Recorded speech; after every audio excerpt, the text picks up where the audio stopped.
ఎట్లా చేసిరే పొద్దుగాల తీన్మార్ మల్లన్న ఈ టాపిక్ మాట్లాడతాడు. ఏం చేయాలంటే తీన్మార్ మల్లన్న మీద ఓ ఫేక్ వార్త క్రియేట్ చేయాలి. మీరు చూడండి, ఇంకా చాలా వస్తాయి, ఇంకా ఇవే కాదు.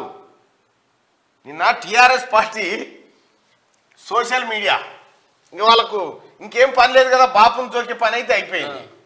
బాపుని జోకుదామంటే బాపుదే 20 లేవకుండా అయిపోయింది. ఇక బాపుని ఆడ జోక్తామని ఇగో ఇంకా ఇగో ఏది రేవంత్ రెడ్డి గారి మీద ఫేక్ వార్తలు.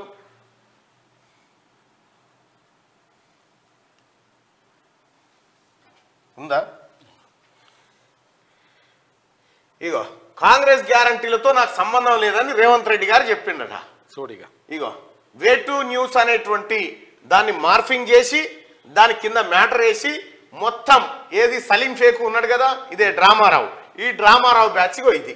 నిజంగా మీ పరిపాలన నీతి నిజాయితీ అయితే రేవంత్ రెడ్డి గారి మీదనో నా మీదనో ఈ ఫేక్ వార్తలు తయారు చేస్తారు. ఎందుకు ఈ ఫేక్ తయారు చేస్తారు? ఏమవుతుందా? దాంతో ఒడిగేదేంది, పోయేదేంది? సలీం ఫేక్ ఒరిజినల్ ఫేక్ అవుతాడా? కాదు కదా. ఇక్కడ ఇక టీఆర్ఎస్ సోషల్ మీడియా ఏమంటారంటే కేసీఆర్ ల్యాండ్ క్రూజర్లే కొనలేదా, బదనాం లేపి రేవంత్ రెడ్డి గారే కొనుక్కున్నాను చూసిన అంటారు. నేను కడియం శ్రీఆర్ గారు చెప్పిను, అవును ల్యాండ్ క్రూజర్లు కొన్నాం, తప్పేంది అంటున్నా ఆయన. చూసుకో, ఇగో ఇటువంటి బటవాయిలు అన్నట్టు ఈ టీఆర్ఎస్ పార్టీకి సంబంధించినటువంటి లీడర్లు. కాంగ్రెస్ గ్యారంటీలతో నాకు సంబంధం లేదని రేవంత్ రెడ్డి గారు చెప్పిండట. ఆయన ముఖ్యమంత్రి, నాది బాధ్యత అని చెప్తా ఉంటే ఇగో ఇటువంటి ఫేక్ వార్తలు, ఇగో ఫేక్ న్యూస్ అన్ని తయారు చేసుకుంటా ఉందా. ఇక తీన్మార్ మల్లన్న ఇప్పుడు అలా బాధ ఏంటంటే ఎట్లనే చేసి ఓటు వేయాలి, లేకపోతే రేపు పొద్దుగాల బట్టలు ఇప్పుతాడు మళ్ళీ మార్నింగ్ న్యూస్లో ఈ కాళేశ్వరం కథ బయటకు వస్తుందని ఇదొకటి ఈ చర్చ పెట్టాలని, ఇదో చర్చ పెట్టాలని వాళ్ళ ఇవన్నీ చూసి చదివి ఉన్నాను నేను. ఇవన్నీ నేను చదివి ఉన్నా. ఇగో ఇట్లా తీన్మార్ మల్లన్నపై సీఎంకు ఫిర్యాదుల వెళ్ళు అని చెప్పి ఇదే మార్ఫింగ్ చేసి ఇగో ఇదే కథ. ఇది ఎవడు చేస్తా ఉన్నాడో అందరికీ ఎరికే. రామా ఇగో గివే, నీవు ప్రజలకు మంచి చేయడం ఎట్లాగో శాత కాదు, నీ పని అయిపోయింది. అధికారం పోతే ఏం చేయాలో అర్థం కాక పిసలేసినట్టు అవుతా ఉంది.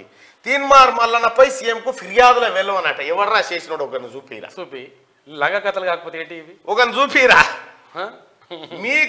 మీ బట్టలు ఇప్పి మీ భూ కబ్జాలు మీ కథ మీ లెక్క అంతా బయటకు వస్తుంటే జీర్ణించుకోలేక అటు రేవంత్ రెడ్డి గారి మీద, ఇటు నా మీద, ఇటు కాంగ్రెస్ పార్టీ ప్రభుత్వం మీద, ఇటు మంత్రుల మీద ఇంకా నట కేటీ రామారావుకు ఇటు దుద్దిల శ్రీధర్ బాబు మధ్యలో నాటి ఐటీ మినిస్టర్ నేటి ఐటీ మినిస్టర్ అని ఇద్దరిది పెట్టి ఆయన ఎట్లుంటుండే ఈయన ఎట్లుంటుండే అని పెడతా ఉన్నది.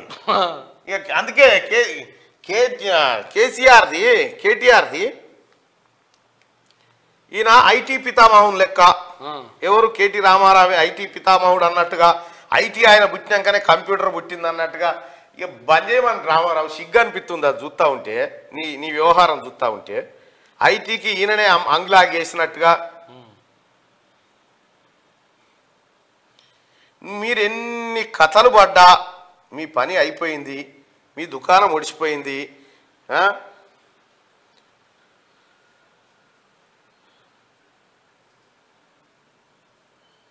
ఏదో సాధిస్తాం, ఇంకేదో చేస్తాం, ఇంకేదో మాయమాటలు జనము ఎడ్డోళ్ళు కాదు డ్రామారావు, జనం ఎడ్డోళ్ళు కాదు.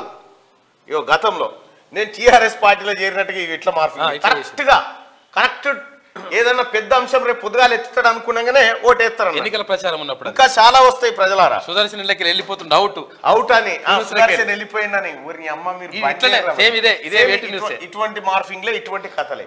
తెలంగాణ ప్రజలారా, వీళ్ళకు దమ్ము లేదు, వీళ్ళకు నిజం మాట్లాడే సత్తా లేదు. ఏం చేస్తారంటే వాళ్ళ భాగవతం బయటికి రాగానే ఇంకో కొత్తదోటి తీసుకొని వస్తారు.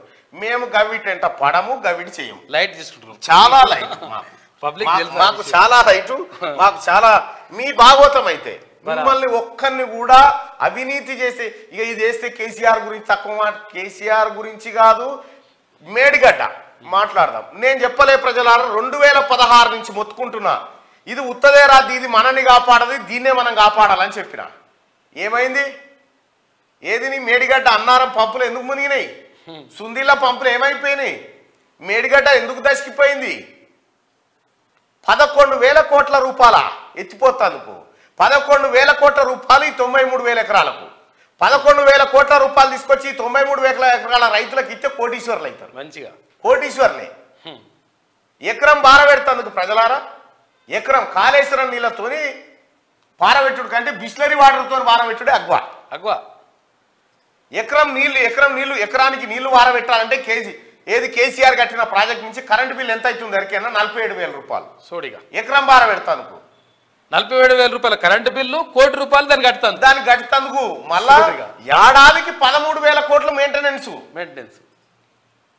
నాశనం. నిజంగా కేసీఆర్, నీవు నీ కుటుంబం ఈ తెలంగాణ ప్రజల మీద అప్పులు మోపి వాళ్ళ రక్తం దాగి వాళ్ళ రక్త మాంసాలతో కట్టినావు కదా, నీ కమిషన్ల కోసం కట్టినావు కదా, పురుగుల పడిపోతారు. నువ్వు గుర్తుపెట్టుకో. ఇంత నాశనం చేసినోడు ఎవడు లేడు ఈ భూమి మీద. విధ్వంసం చేసినోడు ఈ పేద ప్రజల ఉసురు దాటిపోతారు. అన్ని లంగా కథలే. అరే మీకు నిజంగా చెప్తున్నా, నేను ఓపెన్ ఆఫర్ చెప్తున్నా, క్యూ న్యూస్ వేదికగా చెప్తున్నా, కాళేశ్వరం మీద చర్చకు ఇది దార్కార్ ప్రాజెక్ట్ అని ఎవడొస్తున్నాడు రండి. మునగాడు రండి. అలాగే ఏ మునగాడు నేర్కొస్తావో రాని.